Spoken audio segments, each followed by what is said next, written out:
Hello. My name is Leslie Williams, and I'm in San Diego, California.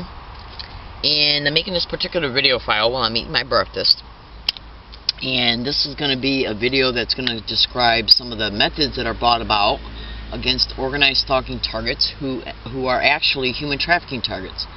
Now, human trafficking is not the only criminal aspiration that they have for a targeted individual. Insurance fraud, identity theft, literally either attempting or taking syndicated probate control of a targeted individual to place them in an organized crime syndicated run group home is another criminal aspiration that they have for the target. So the campaign can continue towards the targeted individual in an isolated environment they control. They get the syndicated probate control as a result of the corrupt organized crime syndicated police officers, judges, and probate lawyers and probate judges that are connected to these criminal expeditions. Human trafficking is only one aspect of the criminal motivations that can be brought about against an organized stalking, gang stalking target. One target can be picked for multiple motivations because they want to make money off of every single angle that they can concerning a targeted individual. That includes, but not limited to, insurance fraud, finance co-opting as a result of them getting the syndicated probate control. You can go to Google right now and you can type in how organized crime syndicated members, a syndicated member who is actually in prison for murdering her ex-boyfriend by starving him to death by putting him in a closet. How does somebody like that who had that kind of a crime on her criminal record get syndicated probate control of 4 mentally disabled individuals that she kept locked in a basement for 10 full years in Philadelphia? Then recently, I think it was in Pennsylvania, they discovered at least 2 disabled individuals that were locked in a garage for 8 years. That's right. My name is Leslie Williams. I'm a good woman. I'm here today, right now, fellow American citizens. Organized stalking and gang stalking is nothing but organized crime. They consider themselves a mutual for-profit organization. And basically what they're doing is they're taking single women, single mothers, single fathers, okay, the disabled, the elderly, and anybody else that they can deem to be worthwhile in reference to it. Like if you got an individual out there that doesn't got a lot of family support or friendship support, and they find this out, if a syndicated member finds this out, what they'll do is contact the syndicate and say, open up a file concerning this person. And then what they'll do is monitor and surveil their lives. They'll hack into their cell phone, their computer, their cell phone, their landline phone, their computer activity. They'll be watched on their job, because illegal laws that were set up supposedly for workplace and health and safety laws are being hijacked to be used for organized stalking. That's right. And as a result, these laws are being illegally, criminally used with lies and deception and secrecy to influence business owners, managers, supervisors, and fellow employees who are lied to about the targeted individual. And I'm not saying that syndicate members are not employed in employment descriptions that will also initiate the gang stalking, because what I'm trying to say is that these programs operate by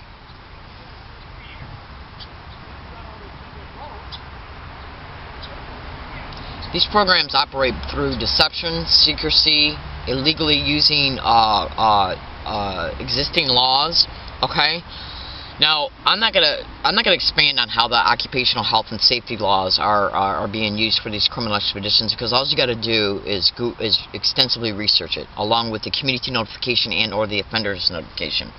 I should not be on any of them, and after thorough, extensive research, and even research that's been given to me from individuals who've done extensive from journalists and reporters. In fact, just 2 days ago, I discovered a reporter who's being gang stalked in Minnesota put one of my blogs on her blog because she reviewed undisputable evidence that is online concerning me literally being gang stalked inside of the San Diego City Council meeting chambers on August 23rd, 2013.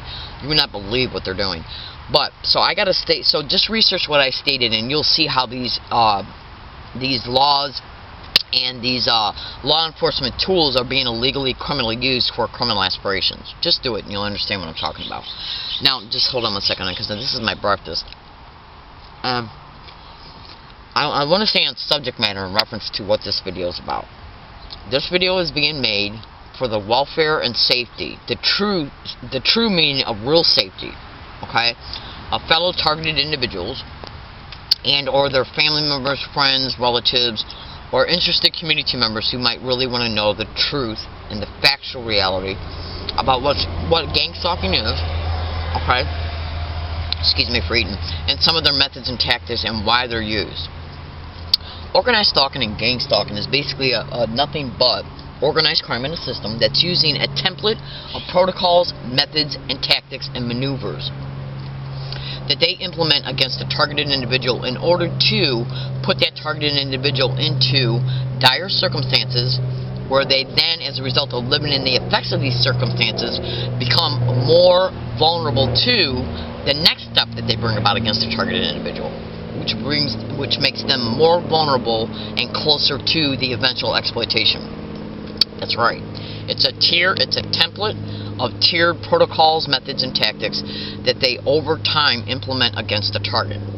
Because the time is also needed in order to make it appear that, because during these time periods, staged events come about against the targeted individual where they will not only stage the event, blame it on the target, but they will also stage the witness, and they will also call a syndicated cop to appear on the scene because they know that it's a developed staged event.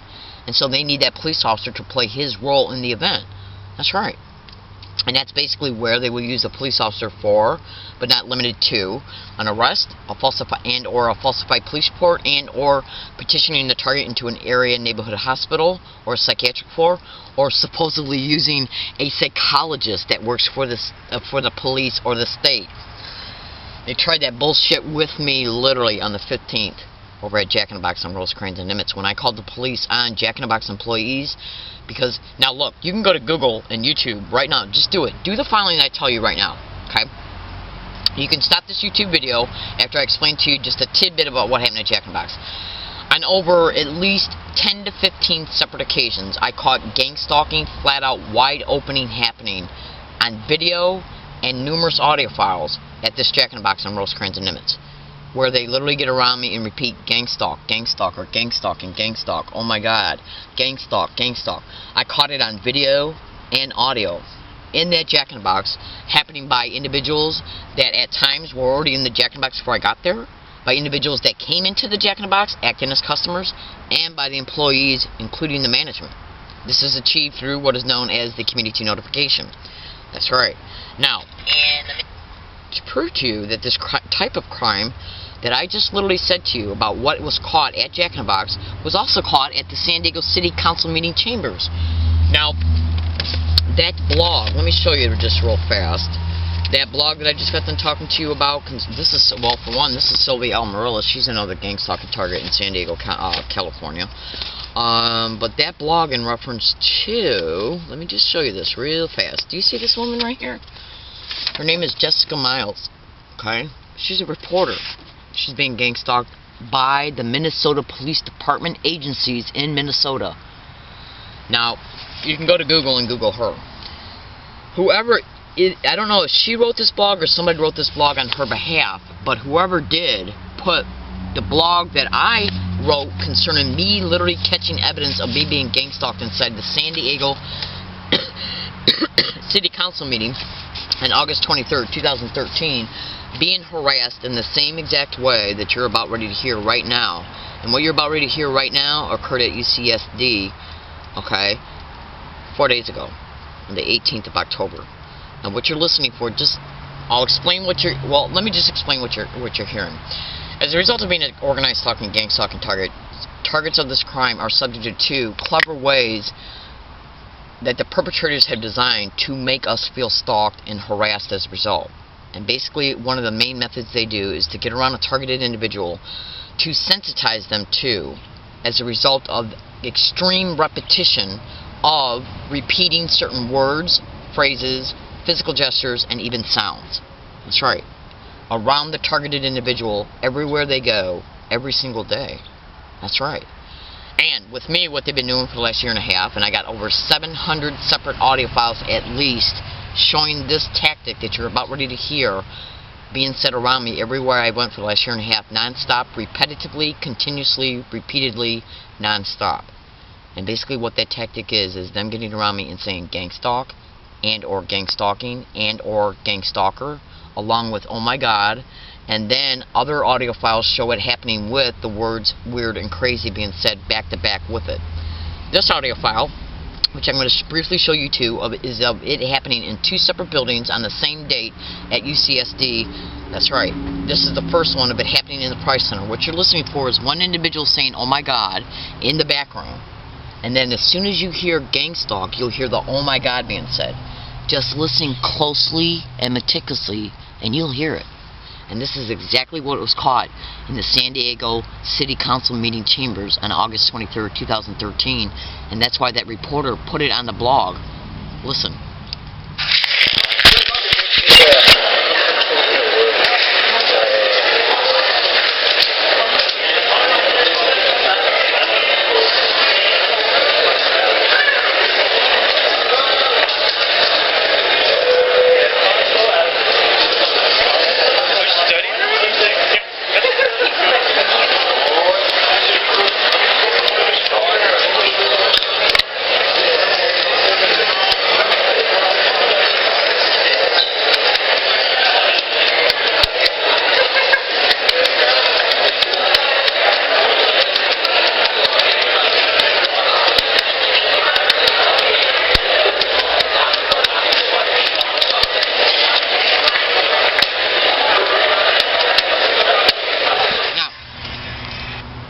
If you didn't clearly hear it, just go back and rewind the video up until the point I put the tape recorder by the camera and listen for it.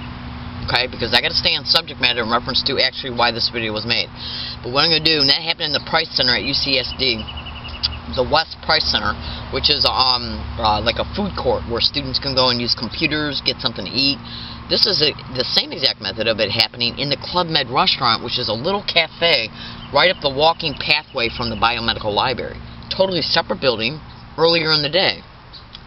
Do you hear the same exact method being utilized in there? Just listen to what I say and then listen to what you hear in the background. You're hearing separate individuals say gang stalker and then oh my god back to back. Listen.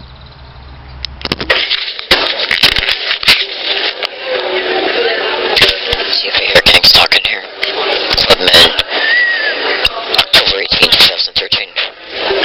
Say oh my god with gang stalk or gang stalk and then oh my god.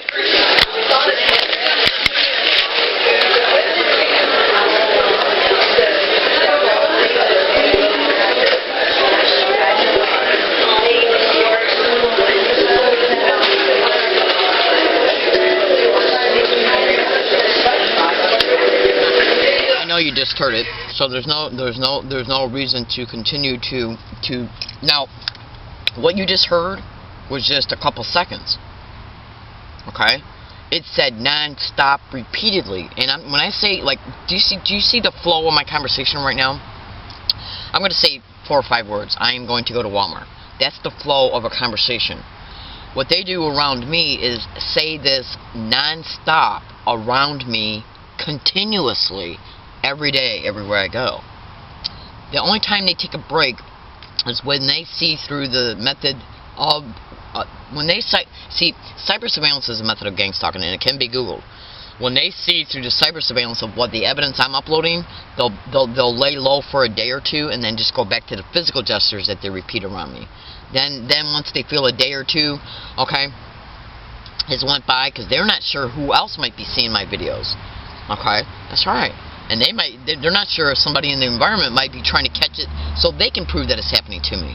So what they'll do is lay low for a day or 2 or 3 and then just start it back up again. Along all my routes, bus routes, trolley routes, restaurants, movie theaters, banks, everywhere I go.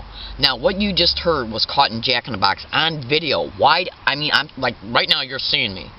Okay, because I'm making this video and I'm talking to you. I literally turned on my video camera inside of the Jack in the Box on Rosecrans and Nimitz Boulevard numerous times and had the camera sitting down on my table while I was eating, and it was flat out wide openly caught. Okay? That's right. That's right. And then the police officer, when an incident occurred on the 15th, which was 3 days before this, I called the police, and the police came out, and I told them I got a huge amount of evidence concerning even the evidence you just heard, which is nothing compared to what I got. Nothing. You know what he said? He said, well, I tell you what, why don't I call a psychologist here to the scene, and he can have it, or that, I think it was a, excuse me, I think it was a he. He goes, why don't I call the psychologist out to the scene, and we can maybe find out what's going on with you. In organized stalking and gang stalking, the whole goal is designed to stage events to provoke a target to call the police, or they'll stage an event to where they will call the police. The police come out, and they bait you to open up about what's happening. That's right, either through the event or verbally. You open up about what's happening, and they make a police report that you're crazy. Because it's the accumulated documentation over time is how they get the syndicated probate control of the target to co-opt their monthly checks, to exploit their insurance in a syndicated run group home that they're put in, and exploit them sexually. That's right, it's a whole it's one of the main motivations of why a target's picked. Now, another excuse they use to gain the syndicated probate control is by claiming a target can't take care of themselves because they're homeless, even though they're the ones who create the homelessness. Go to Google. It's real simple. Just go to Google and type in organized stalking or gang stalking and homelessness. Homelessness of targets. And when you research that creating homelessness of targets is one of their main objectives they have for a target, all you got to do is ask yourself a common sense question that can be even critically deduced, inductively deduced, deductively deduced, analytically processed. In other words, you can take all the modes of thinking and think to yourself, including common sense, which is actually a very relevant form of thinking. Okay? Why do they create homelessness of a target? Do you think it's to create the homelessness and then just to walk away? Have a laugh as they're seeing the homelessness is created and then just walk away? They're not gonna go through everything that they got to go through to create a homelessness of a target and then just walk away. You got to look at why was the homelessness created and how is that going to be taken advantage of. There's a purpose, a motivation. Now, they will also possibly take a targeted individual off of any. Well, I already know that I literally have caught them. I was going to say something. I'm going to backtrack for a second. I literally caught them trying to keep me off of food stamps in 2012. Literally caught them to my face trying to get me to sign a paper that was in direct opposite to what was just discussed in the interview. That's right. A complete flat-out lie was put on the paper. And that lie, if I would have signed that paper, would have kept me from being eligible for $19 in food stamps a month. That's right. Why did they go into the office after the interview, type in a paper that was completely filled with absolute lies, come out and try to get me to sign it while distracting me from signing it by the social services worker saying, you don't need to read this, it's just basically what we just discussed. And I said, well, I'm sorry, but I don't sign anything before reading it. And she interrupted me 2 more times. And when she seen that I was going to read it, she let me read it, and then I said, this is totally opposite from what we just discussed in the interview room. She goes, well, okay then, well, if you're not comfortable with it, let me go back into the office and I'll retype it. She went back in the office and typed up the one she should have originally brought out. I signed it, that made me eligible for the food stamps. So why was she trying to keep me away from food stamp eligibility? Go to Google and type in organized stalking and or gang stalking in social services, and then social services workers.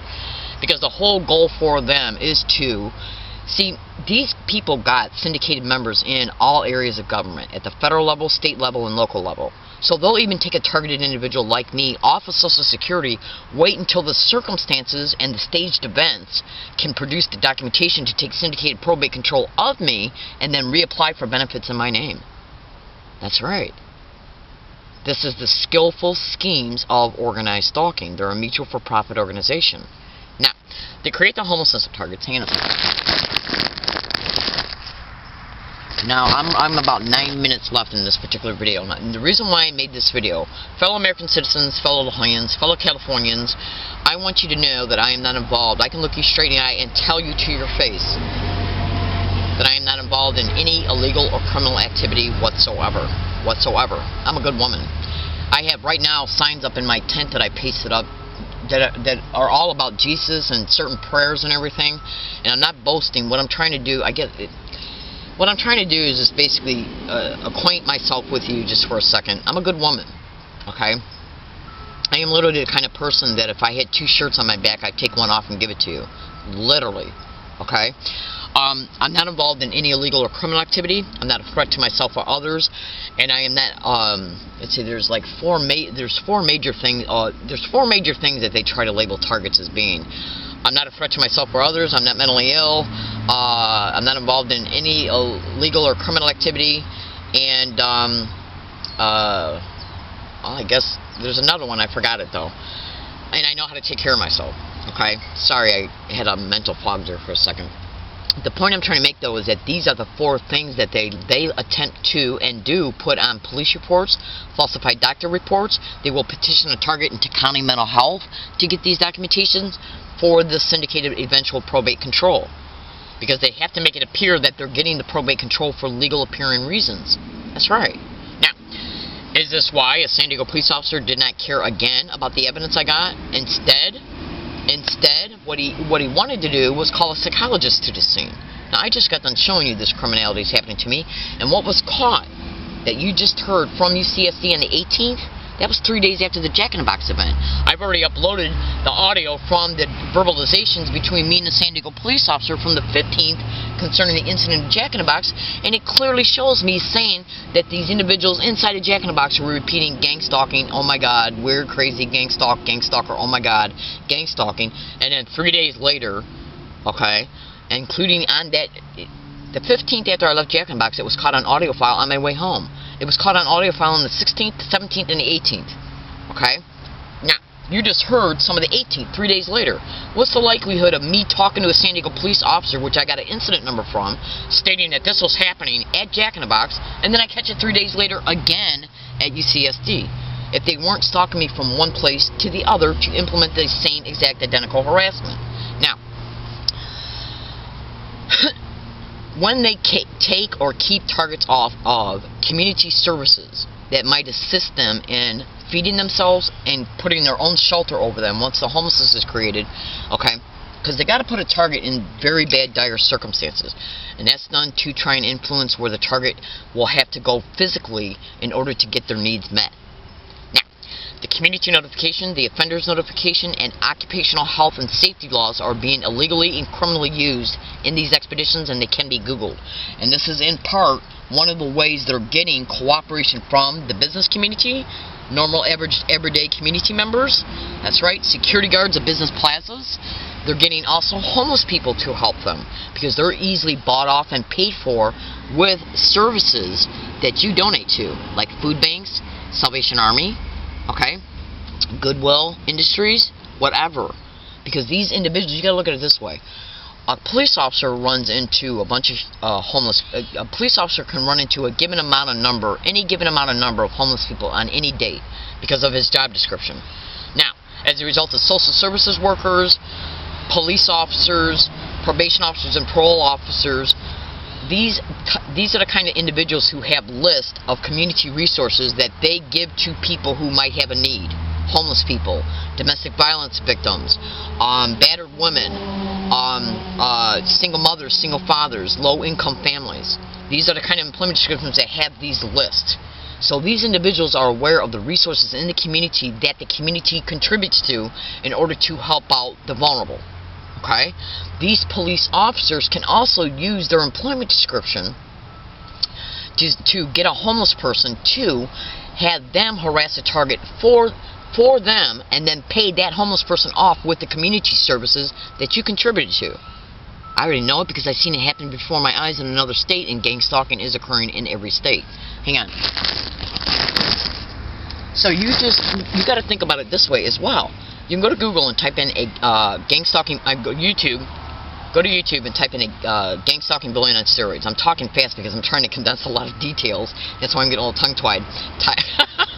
Tongue-tied. Just bear with me. Anyways, go to YouTube and type in gang stalking bullying on steroids. You'll see a targeted individual literally state that he's harassed everywhere he goes, including at his own home.